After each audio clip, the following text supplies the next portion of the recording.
தனை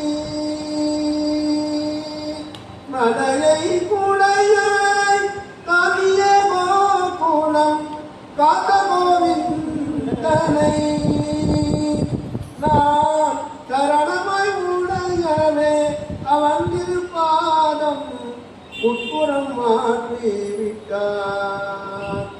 நான் சரணமாய் அடையவே அவினன் பார்வையை உட்புறம் மாற்றிவிட்டார்.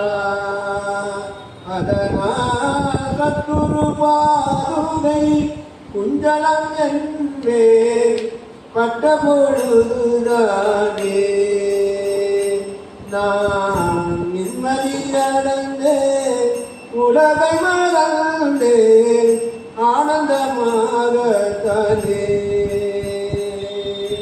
ஹரஹர சங்கர ஜெய ஜெய சங்கர ஹரஹர சங்கர ஜெய ஜெய சங்கர ஹரஹர சங்கர ஜெய ஜெய சங்கர சங்கர ஜெய ஜெய சங்கர ஆதி சங்கர காமகோடி சங்கர ஆதி சங்கர காமகோடி சங்கர ஹரஹர சங்கர ஜெய ஜெய சங்கர ஹரஹர சங்கர ஜெய ஜெய சங்கர ஆதி சங்கர காலடி சங்கர ஆதி சங்கர காலடி சங்கர ஹரஹர சங்கர ஜெய ஜெய சங்கர சங்கர ஜெய ஜெய சங்கர ஆதி சங்கர காமகோடி சங்கர